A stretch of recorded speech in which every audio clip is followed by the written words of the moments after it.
Assalamualaikum warahmatullahi wabarakatuh. Alhamdulillah nahmaduhu wa nasta'inuhu wa nastaghfiruhu wa na'udzu billahi min shururi anfusina wa min sayyiati a'malina may yahdihillahu fala mudilla lahu wa may yudlil fala hadiya lahu asyhadu an la ilaha illallah wahdahu la syarika lahu wa asyhadu anna Muhammadan 'abduhu wa rasuluh. Allahumma shalli wa sallim ala Muhammadin wa ala alihi wa sahbihi ajma'in amma ba'du. ربنا زدنا علما وارزقنا فهما وتقبل منا إنك أنت السميع العليم والحمد لك يا رب العالمين. Syukur kepada Allah Subhanahu Wa Taala kerana pada hari ini kita akan sambung kuliah kita bersabit dengan fiqh sunnah, ilmu fiqh Islam, di mana kita hari ini akan masuk bab yang barulah. Setelah kita menghabisi bab yang sebelum ini, itulah bab nawaqid al-wudu. Itulah bab perkara yang membatalkan wudu. Dan saya kira kita telah berkongsi sikit banyak perkara yang penting bersabit dengan wudu, especially perkara yang membatalkan wudu. Mudah-mudahan kita dapatlah beramal ibadah sesuai dengan apa yang dituntut oleh syarak ke atas kita dan apa yang termuat dalam sunnah Rasulullah sallallahu alaihi wasallam. Baik, hari ini kita nak masuk bab yang baru, bab yang seterusnya. Yang disebut sebagai babul ghusli, itulah bab mandi. Dia adalah satu bab yang penting daripada bab-bab yang terdapat dalam Kitabut Taharah, the book of purification. Di mana peringkat awal dulu saya telah beritahu bahawa kitab Taharah ini ada banyak bab-bab di dalamnya, tak kurang daripada 10 ataupun 11 bab. Jadi kita dah masuk yang pertengahan lah, bab yang keberapa saya pun tak ingat dah. Tapi kita dah lalu beberapa bab, 5 atau 6 bab. Hari ini kita masuk bab yang baru, itulah babul ghusli, bab mandi, al-ghusl. Bukan babul ghusli, babul ghusli. Kalau al-ghusli makna basuh. Kalau al-ghusli makna mandi. Walaupun berbeza hanya baris di atas dan baris di hadapan saja. Babul ghusli masuk bab basuh. Kalau al-ghusli makna basuh lah, dengan fathah, dengan baris di atas. Kalau baris dhammah, baris hadapan, babul ghusli, ghainnya tu maksudnya mandi. Sebab itu kita kena perbetulkan bacaan kita lah. Kerana setengah baris, setiap perkataan dalam bahasa Arab itu mempunyai maksud yang berbeza antara satu dengan yang lain. Tapi kadang-kadang kita baca baris ni sikit sebanyak tu ada tersilap lah. Itu tak apa, itu kita panggil sabqul lisan, tersalah. Mak Saleh kata slip tongue. Kadang-kadang kita tersalah juga. Patut kita kata al-ghusl yang merujuk kepada mandi, tapi kadang-kadang kita kata al-ghusli. Kita kata mandi tapi kita baca basuh. Tak boleh lah. Tapi kalau tersalah nak buat macam mana kan? Allah Subhanahu Wa Taala mudah-mudahan tidak orang kata apa? Tidak menulis dosa lah ke atas kita. Kerana Nabi dah sebut tajawazallah min ummatil khata' wan nisyan wa mastukrihu alaih. Hadis Ibnu Majah daripada Ibnu Abbas, di mana kata Nabi SAW, kalau kita tersalah, Allah Ta'ala akan memaafkan. Jadi itu disebut sebagai kesalahan yang tidak disengajakan, sabqul lisan. Banyak kadang-kadang ustaz-ustaz kita pun tersalah lah, baris sikit sebanyak tu dimaafkan. Kecuali kalau memang salah betul. Tapi kalau tak tahu pun, kadang-kadang mudah-mudahan dimaafkan jugalah ya. Tapi ini sabqul lisan, tersalah. Tapi sebaik-baiknya kita baca baris dengan betul, kerana sebahagian baris itu dia mempengaruhi maksud dan maknanya. Baik, babul ghusli, itulah bab mandi ya. Al-ghusl, al-ghusli masuk mandi. Ada beberapa nota penting atau perkara yang penting yang perlu kita tahu, kerana kita sentiasa mandilah. Mandi-mandi biasa tu tak apalah, pasal mandi tu tak ada hubung kait dengan ibadah. Tapi ada sebahagian mandi dia ada hubung kait dengan ibadah. Yang dimaksudkan dengan babul ghusli, bab mandi di sini ialah mandi wajib. Bukan mandi-mandi biasalah, mandi wajib. Kerana mandi wajib ni penting.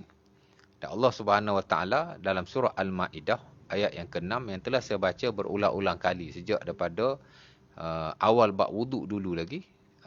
Sampailah dalam bab mandi pun kadang-kadang saya akan baca juga, di mana Allah Subhanahu Wa Taala memerintahkan kita supaya berwuduk bila nak semayang. Ya ayyuhallazina amanu idza qumtum ila shalah faghsilu wujuhakum. Bila kamu nak semayang, Allah Taala suruh wuduk. Basuh muka, basuh tangan hingga ke siku, sapu kepala dan basuh kaki. Faghsilu wujuhakum wa aydiyakum ilal marafiq, kata Allah Taala.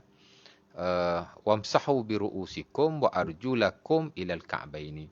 Kemudian selepas itu Allah Taala kata wa in kuntum junuban fatahharu. Jika kamu berjunub, berhadas besar dengan sebab jima' ataupun keluar mani, Allah Taala kata fatahharu, maka bersucilah, yakni mandi.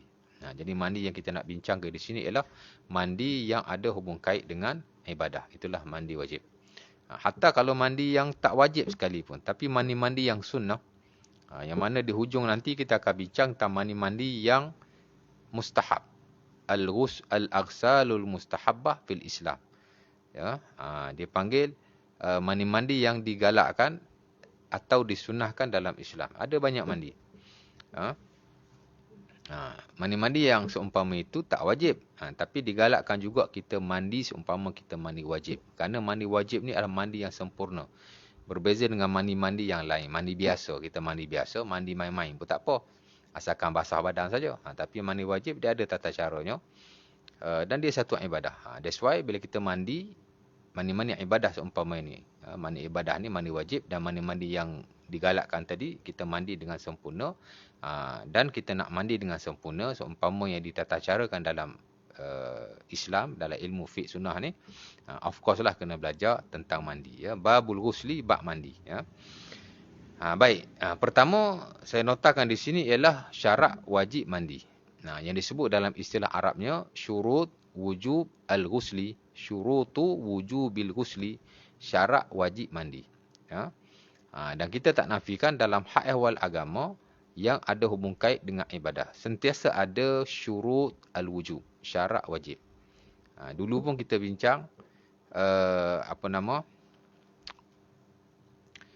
syarat wajib, ada bincang tak sebelum ni? Belum lagi kot. Tapi syarat wajib adalah macam mandi ada syarat wajib mandi. Kemudian kita akan masuk bab semayang pula, ada syarat wajib semayang, syurut wujubis salah. Kita masuk bab puasa juga, ada syurut wujubis siyam, syarat wajib puasa.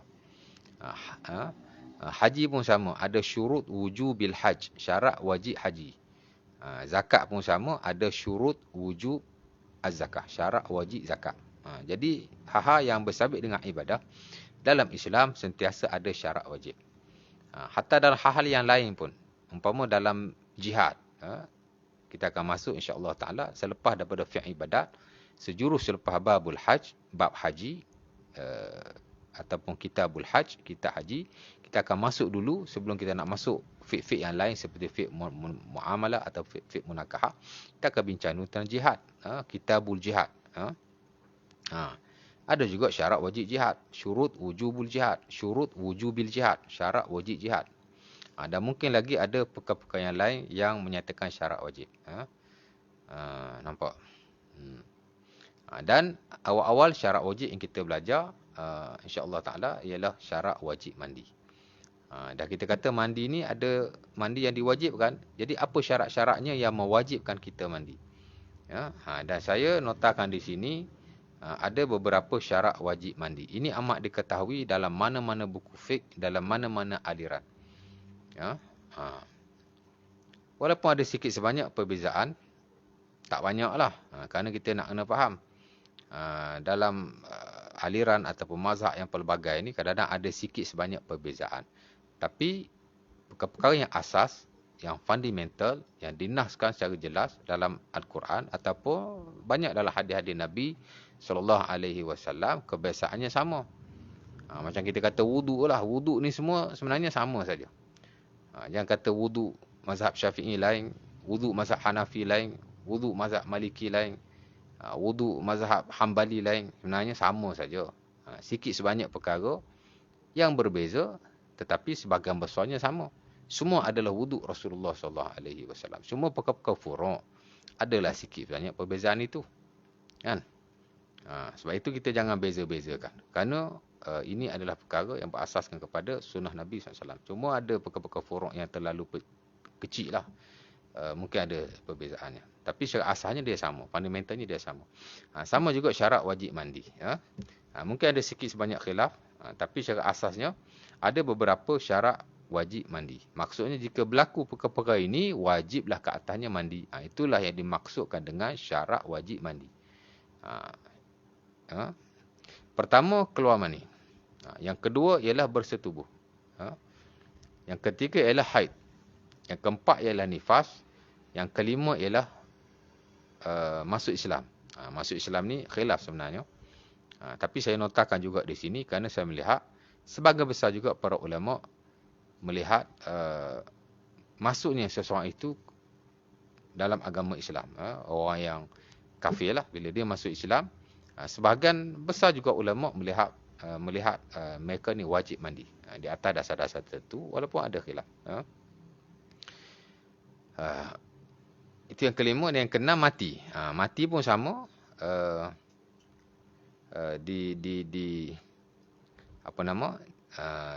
Diwajibkan juga oleh sebahagian para ulama dan dijadikan juga sebagai syarat wajib mandi. Al-maut. Cuma saya tak adalah dalam nota tu. Sebenarnya kalau ada pun tidak ada masalah. Kerana sebahagian para ulama menjadikan al-maut, mati ni sebagai syarat wajib mandi. Maksud bila mati saja wajib mandi. Wajib mandi. Baik. Dan kalau kita lihat syarat-syarat wajib mandi ini ada dinukilkan, ada dituliskan dan dimuatkan dalam mana-mana buku fiqh, dalam mana-mana aliran. Hatta kalau kita lihat dalam mazhab Syafi'i, paling simple dalam matan Abi Syuja', ya. Matan Al-Ghayah wa Taqrib itu, Al-Imam Abi Syuja' menyatakan wa syurut wujubil ghusli sittatun. Dia katanya syarat wajib mandi itu 6. Salasatun tashtarik fiha ar-rijal wan nisa wa salasatun takhtassu bihi ar-rijal bihi an-nisa. Katanya syarat wajib mandi itu ada 6. Wa syurut wujubil ghusli sittatun. Salasatun tashtariku fiha ar-rijal wan nisa wa salasatun takhtassu bin nisa. Dia kata syarat wajib mandi itu ada 6. Ini saya sebut sikit dalam mazhab Syafi'i, dalam matan yang tersohor itu. Dia kata syarat wajib mandi ada 6. 3 sekali lelaki dan wanita. 3 khusus untuk wanita. Kerana ikutkan sama sajalah dengan nota saya.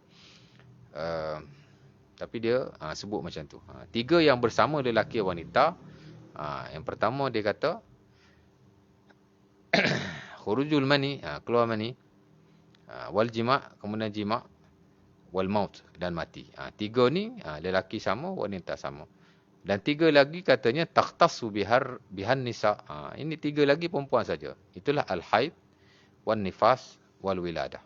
Jadi dia membezakan. Ada 3 perkara yang mewajibkan mandi lelaki dan wanita. 3 khusus untuk wanita saja. Dan disebut satu persatu. Sama saja dengan nota saya. Cuma beza dia sebut wiladah. Saya tak masukkan wiladah. Baik, nanti selepas ni saya akan hurailah. Jadi ada 5 atau 6 lah sebab wajib mandi. Ataupun disebut sebagai syarat wajib mandi. Pertama ialah keluar mani. Dalam istilah Arabnya, ataupun perkataan yang dinukilkan dalam buku-buku fiqh ialah khurujul mani. Keluar mani. Ya. Asas yang dijadikan oleh para ulama, keluar mani ini mewajibkan mandi ialah beberapa hadis Nabi SAW. Antaranya yang diriwayatkan dalam Sunan Ibnu Majah daripada Aisyah radhiyallahu taala anha. Idza massal khitanul khitana faqad wajabal ghusl. Kata Nabi SAW dalam hadis ini, jika bersentuhan antara 2 khitan, yakni 2 kemaluan lah lelaki dan wanita. Maksudnya itu kiasan kepada jima' lah. Maka wajiblah mandi. Idza massal khitanul khitana faqad wajabal ghuslu. Jika bersentuhanlah 2 khitan, yakni 2 kemaluan, yakni itu kiasan kepada jima', maka wajiblah mandi. Dan dalam riwayat yang lain, idza jawazal khitanul khitana, bila melangkaulah 2 khitan. yakni kemaluan lelaki dan wanita, maka wajiblah mandi. Itu juga satu kiasan kepada jima', kepada bersetubuh. Dan hadis ini ataupun lafaz ini dijadikan oleh para ulama, jima' yang dimaksudkan itu ialah tenggelamnya hasyafah kerana perkataan jawaza. Tengok.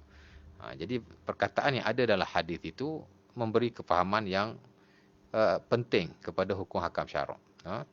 Sebab itu ulama mensyaratkan untuk seseorang itu menjadi mujtahid ialah dia memahami bahasa Arab. Idza jawazal khitanul khitana faqad wajabal ghusl. Jika melangkau, jawaza makna melangkau, melebihi, maksud taghyibul hasyafah kata para ulama.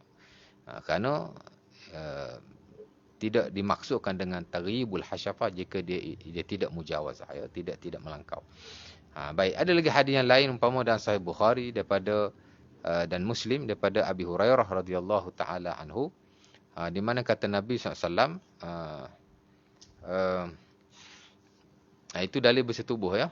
Itu bukan dalil keluar mani. Dalil keluar mani, idza massal khitanul khitana faqad wajabal ghusl, dengan hadis Abi Hurairah tadi, itu dalil bersetubuh. Dalil keluar mani dalil yang lain. Dalil keluar mani ni ada banyak juga. Antaranya ialah hadis yang diriwayatkan oleh Al-Imam Abi Dawud. Dan sebahagiannya juga dengan lafaz yang berbeza dalam Sunan At-Tirmizi. Daripada Ali bin Abi Talib. Kata Nabi SAW, idza hazafta faghtasil minal janabah.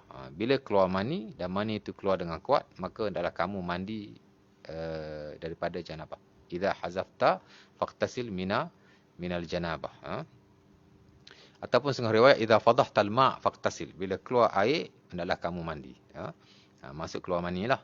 Ada lagi hadis dalam Sahih Bukhari atau Muslim daripada Ummu Salamah, di mana kata beliau, Nabi SAW telah ditanya oleh Ummu Sulaim. Qalat Ummu Sulaim, ya Rasulullah, wahai Rasulullah, inna Allah la yastahyi minal haq. Allah Subhanahu wa taala tidak malu kepada kebenaran. Hal 'alal mar'ati ghuslun idza ihtalamat? Wahai Rasulullah, adakah wanita mesti mandi bila dia keluar mani? Nabi kata, na'am, ya, idza ra'atil ma'. Bila dia adakah wanita diwajibkan mandi bila dia mimpi bersetubuh? Ihtalamat ni makna dia mimpi bersetubuh. Nabi kata, na'am, ya, idza ra'atil ma', bila dia melihat air. Air di sini ialah nutfah, itulah air mani, ya. Itulah antara dalil yang dijadikan oleh para ulama sebagai asas. Keluar mani mesti mewajibkan mandi. Mana bila keluar mani saja wajib mandi. Dan ulama kata la sawa'un fil yaqazah, umpama Al-Imam Ibn Qudamah menyatakan dalam Al-Mughni, sawa'un kana fil yaqazah au fil naum, sama ada ketika jaga ataupun ketika tidur. Asal keluar mani saja. Masa jaga of course lah.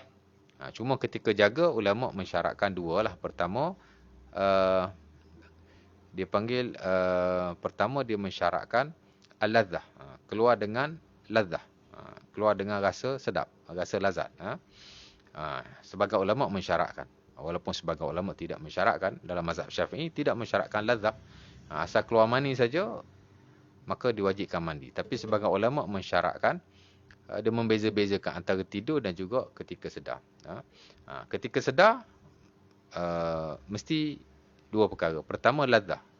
Umpama yang standard dalam mazhab Hambali umpamanya, dia kena keluar dengan ladzah. Dan sebagian ulama dalam fiqh sunnah, menulis dalam buku-buku fiqh mereka yang contemporary, kita lihat mereka mengambil iktibar dua perkara ketika mani itu keluar yang mewajibkan mandi. Pertama ialah ladzah lah, keluar dengan lazat.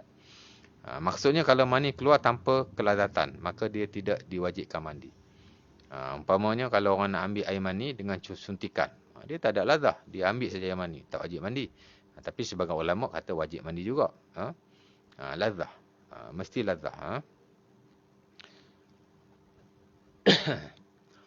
Yang kedua ialah tadaffuq, mana keluar dengan terpancar atau terpancut, mesti mandi. Kalau keluar tanpa lazah, kelazatan, dan keluar tanpa tadaffuq, tanpa terpancut, maka tak diwajibkan mandi.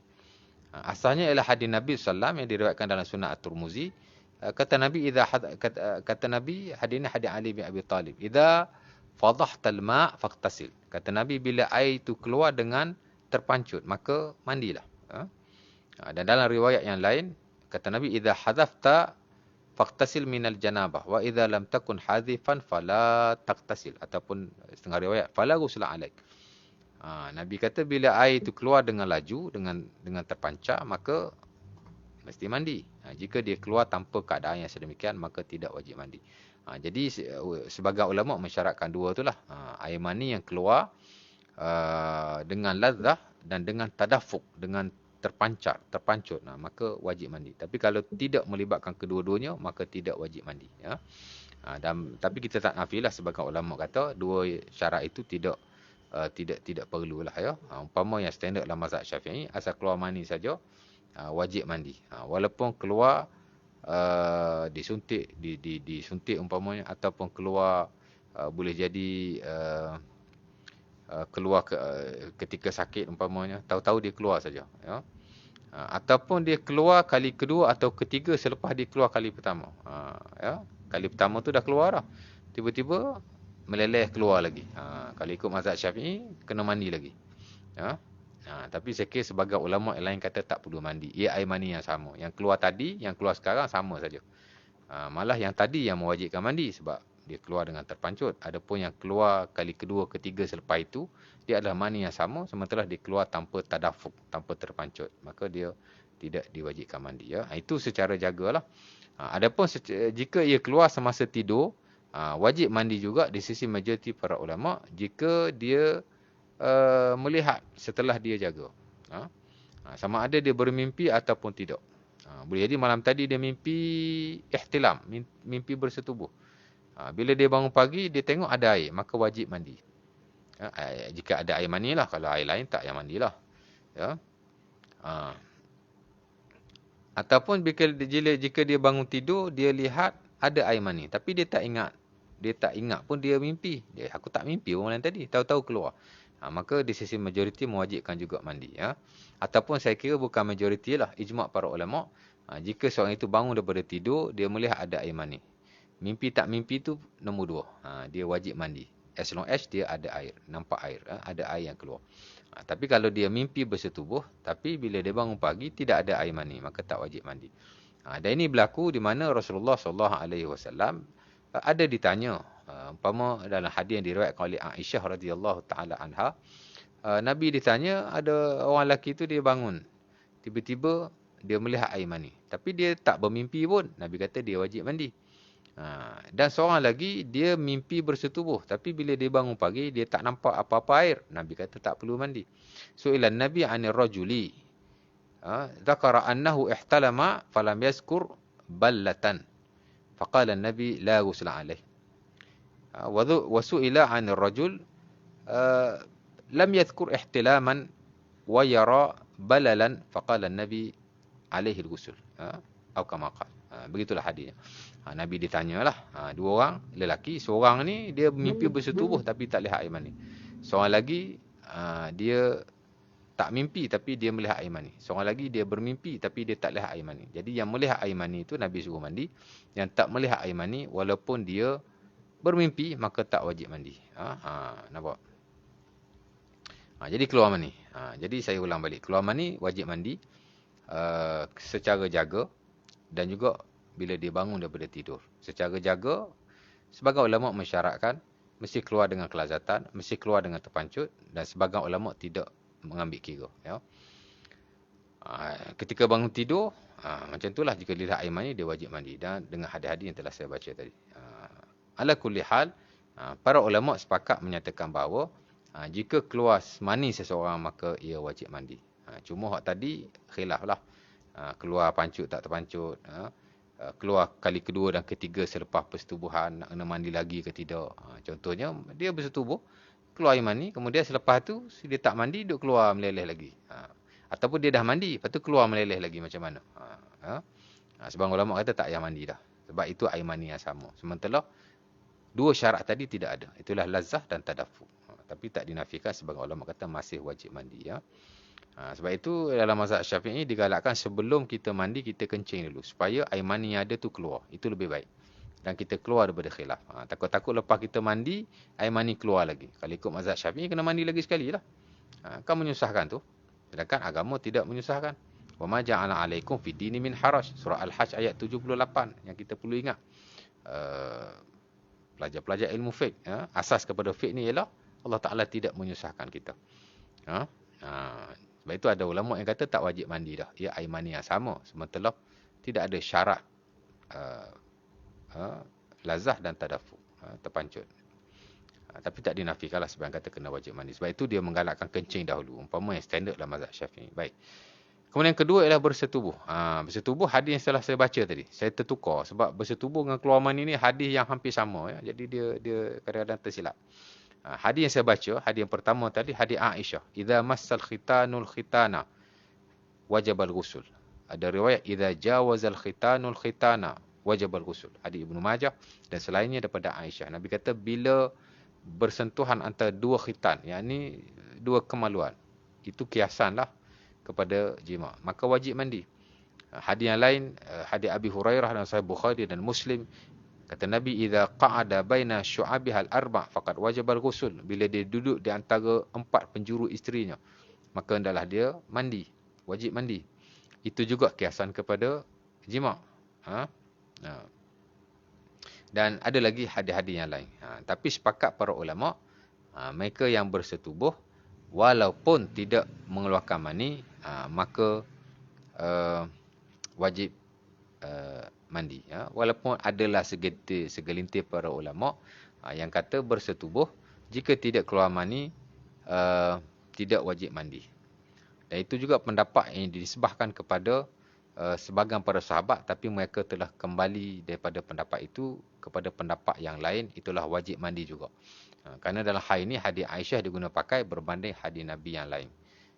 Dan jika ada sekalipun hadis itu sudah dinasahkan. Dan saya tak nafi sebahagian para ulama yang kata tak wajib mandi bila bersetubuh jika tak keluar mani ialah hadis yang diriwayatkan dalam Sahih Muslim ataupun Bukhari daripada Ummu Salamah. Di mana kata Nabi dan Abu Sa'id Al-Khudri, kata Nabi al-ma'u minal ma', air daripada air. Jadi dia kata kalau tak keluar mani tak wajib mandi lah. Kan?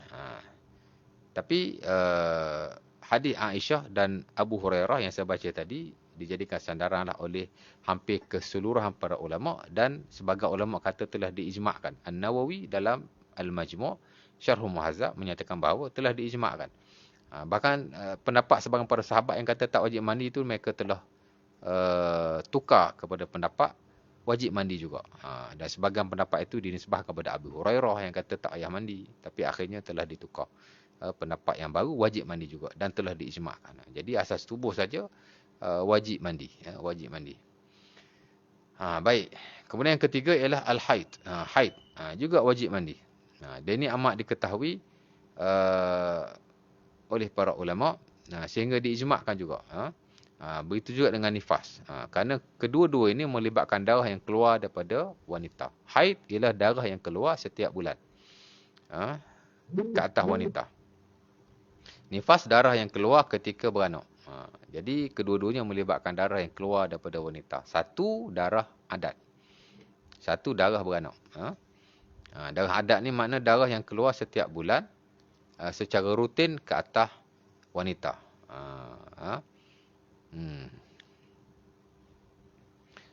Sebab itu takrif kepada haid ialah dipanggil adam alladhi yusibul mar'ah fi ayyam ma'lumah ba'dal bulugh. Apa nama? Darah yang keluar ke atas wanita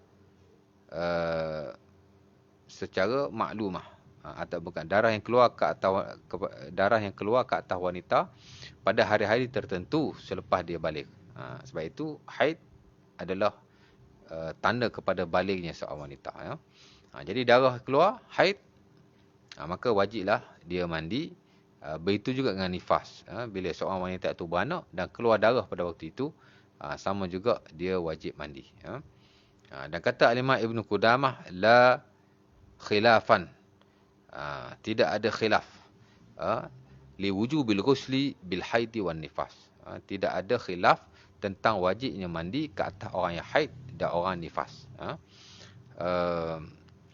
Al-Imam Ibn Muzir juga menukilkan wajib mandi ke atas haid dan nifas. Ajma'u ala anna ala nufasa al-haid idza tahurat. Wajiblah ke atas orang yang nifas mandi bila dia suci daripada nifasnya. Telah diijma'kan kata Ibnu Munzir. Haid pun sama. Kerana ada banyak hadis yang menunjukkan bahawa haid ni mesti mandi. Antara paling masyhur ialah hadis yang diriwayatkan dalam Sahih Bukhari dan Muslim daripada Aisyah, di mana beliau menyatakan Fatimah binti Abi Hubaish mendatangi Rasulullah SAW dan bertanya tentang haid. Ya Rasulullah, ini ustahad la athur afa'ada as-salah. Faqala an-nabi idza innama dhalika irqun. Nabi kata itu bukan haid.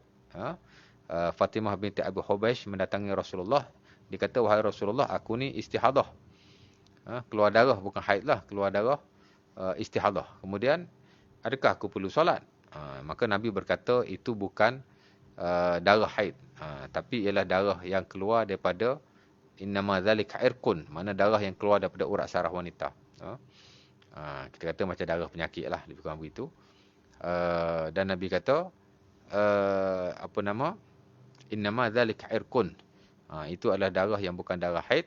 Kemudian Nabi menyuruhnya supaya bila haid, Nabi kata tinggalkan solat, walakin da'is solah qadar al-ayyam allati kunti tahidina fiha summa ightasili wa salli. Nabi kata yang tu bukan haid. Jadi kamu tak perlu mandi. Tunggu nanti bila waktu kamu haid, barulah kamu mandi dan kamu semayang. Dan dalam riwayat yang lain Nabi kata idza aqbalatil haidah fada'i as-salah wa idza adbarat faqtasili wa salli. Nabi kata bila datang haid, maka kamu tinggalkan semayang, dan bila habis haid maka kamu mandi dan kamu solat.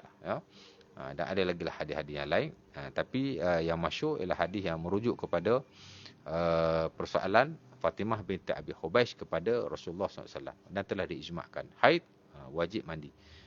Begitu juga dengan nifas. Walaupun kadar haid tu ulama khilaf lah berapa hari, tapi as long as telah berhenti haidnya maka wajiblah dia mandi. Sama juga dengan nifas. Dari sudut qadar nifas ni berapa hari itu perkara furu'. Tapi as long as nifas telah tidak ada, maka wajiblah dia mandi. Dan telah ijma' dan tidak ada khilaf dalam isu ini. Baik, seterusnya wajib mandi juga, walaupun tidaklah disepakati, tapi saya kira di sisi sebahagian ulama' jugalah ya. Itulah masuk Islam.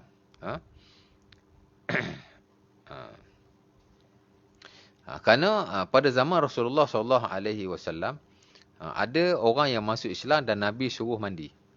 Antaranya ialah Qais bin Asim, seumpama yang diriwayatkan dalam Sahih Muslim. Dia masuk Islam, aslama, fa amarahu Nabi ayaktasil bima'in wa sidrin. Nabi pun suruh dia mandi dengan air dan bidara. Mana Nabi suruh dia mandi bersih-bersih lah. Sama juga umpama dalam Sunnah At-Tirmizi dan selainnya, dalam hadis Abi Daud juga, Nabi SAW menyuruh Sumamah bin Usal tak kala dia masuk Islam. Nabi tawan dia dan Nabi membebaskannya. Cuma dia masuk Islam lah. Dan Nabi suruh dia mandi. Idhabu bihi ila haid bani fulan famuruhu ayaktasil bima wasidrin. Nabi kata bawa dia pergi ke tempat sekian-sekian, kemudian kamu suruh dia mandi dengan air dan bidara. Mana suruh dia mandi betul-betul. Nampak? Jadi di atas dua hadis ini, dan mungkin lagi ada nas-nas yang lain, sebahagian para ulama mewajibkan mandi kerana Nabi memerintahkan. Tapi saya tak nafilah, majoriti para ulama kata orang yang bukan Islam masuk Islam tak wajib mandi. Kerana tidak dinukilkan secara ramai lah, baik zaman Rasulullah SAW ataupun zaman para sahabat Nabi dan tabi'in, bila mana orang masuk Islam disuruh mereka mandi. Tapi ulama yang kata wajib mandi ni kerana mereka melihat amru Rasulillah liwahidin amruhu lil ummah. Kata mereka Nabi suruh seorang, tapi ia tetap satu suruhan, dan suruhan Nabi ini adalah kepada ummahnya, walaupun hanya dalam kes-kes tertentu. Hanya kes dalam kes-kes bin Asim, dalam kes Sumah bin Usal. Tapi ia perintah, dan perintah adalah menunjukkan tanda wajib. Tapi kita tak nafilah. Sekalian para ulama menggalakkan mandi. Yang kata tak wajib itu pun dia kata masih digalakkan mandi dan masih disunahkan. Cuma dia tak kata wajib lah. Umpama yang standard dalam mazhab Syafi'i tak wajib. Orang bukan Islam masuk Islam. Sama ada kafir asli atau kafir harbi, dia tak wajib mandi. Disunahkan sahaja. Sebab itu dalam mata Abi Syuja' dinatakan, wal aksalul masnunah sab'atu asyar ghuslan. Mandi yang sunnah, mandi yang tak diwajibkan, mandi yang digalakkan ni ada 17 mandi. Ya. Salah satu ialah al-kafir iza aslama. Orang kafir bila masuk Islam. Kata Abi Syuja'. Ya. Jadi sunnah lah. Dan sebagian mazhab yang lain. Dalam mazhab Hanbali umpamanya wajib mandi. Dan ini ditegaskan oleh Al-Imam Ibn Qudam Al-Maghrisi dengan katanya dalam bukunya Al-Mughni, al-kafir idza aslama wajaba alaihi al-ghuslu wa in kana murtaddan aw kafiran asliyan. Katanya siapa-siapa yang masuk Islam, sama ada kafir asli atau kafir murtad, wajib ke atasnya mandi. Ya. Nampak? Jadi ada khilaf lah di situ. Cuma kita nak beri penegasan. Dan sebagian buku fiqh as-sunnah yang contemporary, umpamanya Tamamul Minnah, Syekh Al-Azazi, Bidayatul Mutafaqih, Wahid Salam Bali, Syekh Sabit saya tak pasti. Sebab saya jarang baca buku itu. Mewajibkan ataupun tidak. Tapi saya lihat dalam buku-buku fiqh sunnah contemporary menjadikan masuk Islam tu wajib. Walaupun dia standard dalam mazhab Hanbali, tak standard dalam mazhab yang lain. Tapi mungkin para ulama contemporary melihat kepada hujahnya. Ya. Hujahnya. Hatta pendapat Ibnu Utsaimin juga dalam Asy-Syarhul Mumti' mewajibkan mandi kepada orang kafir yang baru masuk Islam. Dan juga ada pendapat Al-Imam Ibnu Taimiyah rahimahullahu taala. Jadi ia pendapat ulama-ulama yang masyhur jugalah ya. Baik. Kemudian satu lagi al-maut. Mati tadi kan. Juga saya kira sebahagian ulama mewajibkan, majoriti sebahagian ulama mewajibkan, termasuk yang standard dalam mazhab Syafi'i, dan sebahagian ulama tidak mewajibkan mati. Tapi sekian majoriti mewajibkan. Orang mati ni wajib mandi. Dan hadis yang menjadikan mereka ialah hadis yang diriwayatkan dalam Sahih Bukhari dan Muslim, tak silap saya, daripada Ummu Atiyah. Di mana Nabi SAW bila salah seorang anak dia mati, Nabi suruh mandi. Iksilnaha salasan au khamsan au sab'an au aksab min zalik. Nabi kata mandikanlah ia, ya, sama ada 3 kali, 5 kali atau 7 kali atau lebih daripada itu jika ia perlu. Jadi hadis agak yang panjang juga. Selepas tu Nabi bagi kain suruh dia kapankan. Jadi di atas hadis itu ulama kata wajib mandi ke atas orang yang mati. Sebab itu dimuktamadkan juga dalam mazhab Syafi'i dan mazhab-mazhab yang lain lah. Wajib mandi bila al-maut, bila mati. Ya. Baik, hatta sebagian ulama kata jika ditanam sebelum mandi, dia kata kena gali balik, mandi. Kan? Dan walaupun sebagian kata tidak perlu. Nak cerita, orang yang mati ni wajib mandi. Dan hukum ke atas orang lain memandikannya adalah fardu kifayah. Maksudnya mesti memandikan. Dan mesti dilakukan oleh sebagian orang yang lain. Dan jika tidak dilakukan, berdosalah orang yang lain. Ya. Baik. Orang mati itu tak berdosa lah pasal dia dah mati. Orang yang menguruskan jenazah dia tu. Kalau tak mandi, berdosalah kita semua. Baik. Itu syarat wajib mandi. Ada 5 ya. Ataupun 6. Termasuk mati itu 6 lah. Baik. Kemudian syarat sah mandi. Syarat sah mandi ni sebenarnya sama dengan syarat sah wudu. Jadi saya tak perlu huraikan lah. Saya go through saja.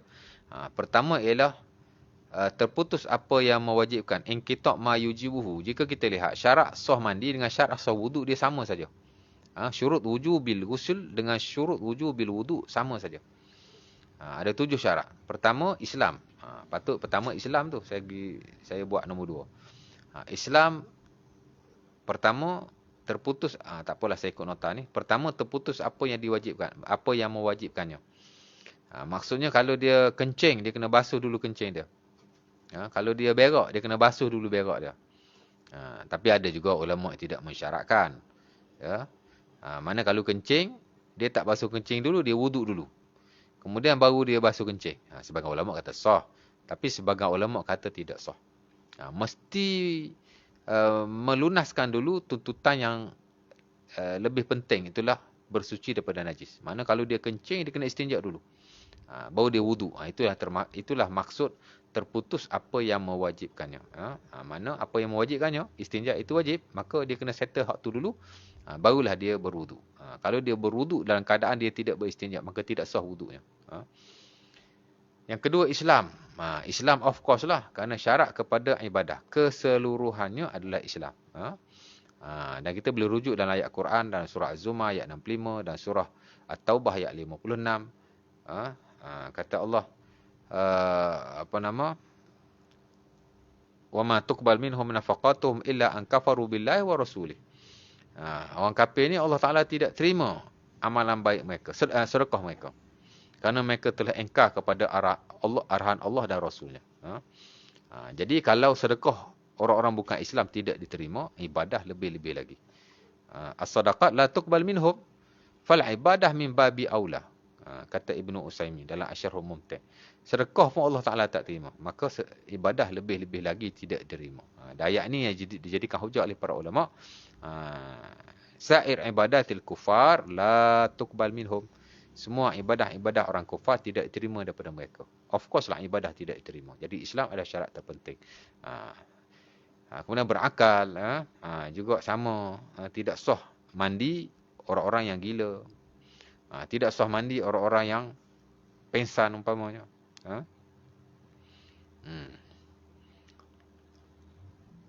Dan rujukan ialah hadis Ali bin Abi Talib dan Aisyah dan Sunan Abi Dawud, yurfa'u al-qalamu an arba', diangkat an salasah, diangkat qalam daripada 3 golongan. Salah satu Nabi kata al-majnun hatta yufiq au yaqil.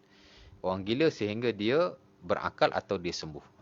Mana kata orang yang tidak berakal tidak sah ibadah dia. Mandi adalah ibadah, maka tidak sah juga. Baik, niat of course lah. Niat adalah syarat kepada mandi dan syarat kepada wuduk juga, kerana dia ada syarat yang sama. Dan sebagai ulama meletakkan niat ni dalam rukun. Tak apalah nak letak dalam rukun ke, nak letak dalam syarat sah ke, sama saja. Hatta kalau kita lihat Al-Imam Al-Ghazali rahimahullah, dalam sebahagian bukunya dia cenderung menyatakan bahawa niat ni duduk dalam syarat sah. Walaupun kita lihat dalam standard mazhab Syafi'i niat ni dalam rukun. Tapi Al-Ghazali lebih cenderung kepada apa yang distandardkan dalam mazhab Hanafi, niat duduk dalam syarat sah. Tak apalah, sama saja. Mumayyiz pun sama. Tidak sah ibadah orang yang tidak mumayyiz. Budak bawah kecil-kecil, dikatakan bawah umur 7 tahun. Had mumayyiz ni pun ulama khilaf sebenarnya. Tapi tak apalah, as long as bila seseorang itu tahu membezakan antara ibadah dan bukan ibadah, mumayyizlah dia. Dan umur yang paling tinggi untuk mumayyiz ialah 7 tahun. Sebagai ulama kata mumayyiz ni mesti 7 tahun. Dia ambil hadis Amr bin Syu'aib Abi Ajadihi tu dalam Sunan Tirmizi dan Abi Daud, di mana Nabi kata bila anak tu umur 7 tahun dia kena sembahyang. Jadi dia kata mumayyiz ni 7 tahun. Tapi sebagai ulama menggunakan kaedah akal yang lain nak menentukan mumayyiz ni. Hatta Ibnu Utsaimin pun sebut dalam Syarhul Mumti' nak tahu mumayyiz ni, yarudul jawab idza su'ila. Paling senang mumayyiz ni bila kita tanya dia boleh jawab. Mumayyiz lah tu. Agak-agak dalam 3 tahun ke atas, dah kira mumayyiz. Jadi budak umur 4 tahun, 5 tahun, kita dah boleh hajar dia cara-cara ibadah. Dah kira mumayyiz lah tu. Mana kita hajar dia reti. Ya. Baik, kemudian air suci menyucikan, itu jelas sekali. Dan saya dah baca ijma' Ibnu Muzir dah ada hadis yang berkenaan sebelum ini. Menghilangkan apa yang menghalangnya, ni pun penting juga. Kita nak mandi, kat badan kita ada najis. Kena buang dulu najis tu. Ataupun bukan najis sajalah, ada benda-benda yang menghalang. Umpamanya ada balutan yang tidak penting. Kalau balutan jabirah yang kita belajar sebelum ni, tak apalah. Sakit, tampal kan. Tak boleh buang. Kita sapu kat atas tu. Ini ada benda yang menghalang. Umpama apa-apa sajalah. Balutan, tampalan. Kadang-kadang kita, orang perempuan pakai make up dia tak meresap air. Itu dikira sebagai perkara yang menghalang daripada air. Maka dia tidak sah mandi atau wuduknya. Dia mesti dihilangkan benda-benda seumpama itu terlebih dahulu. Sementara lah kalau benda tu benda-benda yang najis umpamanya. Kan? Kena settlekan najis dulu. Ambil wuduk umpamanya. Atau mandi, ada najis ada kat badan. Macam mana dia nak basuh badan dia kalau najis itu tidak dibasuh terlebih dahulu? Sambil-sambil mandi, sambil-sambil basuh najis itu pun tidak mengapa. Hatta Rasulullah SAW, kita akan baca selepas ini, bagaimanakah tata cara wuduk Nabi, merujuk kepada hadis Aisyah dan hadis Maimunah yang diriwayatkan dalam Sahih Bukhari dan Muslim. Antara hadis terpenting tentang tata cara mandi, dan mereka menyatakan bahawa Nabi bila mandi, Nabi menghilangkan azar yang ada pada badannya. Tawadda' wudu'ahu lis-salah. Nabi berwuduk seumpama dia wuduk untuk sembahyang, kemudian Nabi membuang azar yang ada pada badannya. Tawadda' wudu'ahu lis-salah wa azala ma asabahu minal adha, dan dia buang benda-benda yang adha, mana benda yang boleh menyebabkan air tidak sampai atau mengotorkan badannya. Dia set clear hak tu dulu. Jadi ia termasuk juga dalam syarat sah mandi, sama dengan syarat sah wuduk lah. Jadi ada 7 tu. Jadi kita nak kena ingat. Dan insya-Allah taala the next kuliah nanti kita masuk furud al-ghusl, fardu mandi, dan juga sunanul ghusl, sunnah mandi. Mandi sunnah lain, sunnah mandi lain. Fardu mandi, ada ulama kata 1 saja, ada ulama kata macam-macam ya. Ada kata 2, ada kata 3. Jadi kita akan bincang selepas ini tentang fardu mandi, sunnah mandi, dan mandi-mandi sunnah. Dan larangan ke atas orang berjunub. Ada 4 perkara lagi yang kita akan bincang dalam bab mandi. Fardu mandi, sunnah mandi, mandi sunnah, dan larangan ke atas orang yang berjunub. Ada 5 larangan asas kepada orang yang berjunub. Lebih sedikitlah daripada larangan ke atas orang yang berhadas kecil. InsyaAllah ta'ala kita akan bincang dalam kuliah yang akan datang. Aku qauli hadza wa astaghfirullahalazim li wa lakum. Assalamualaikum warahmatullahi wabarakatuh.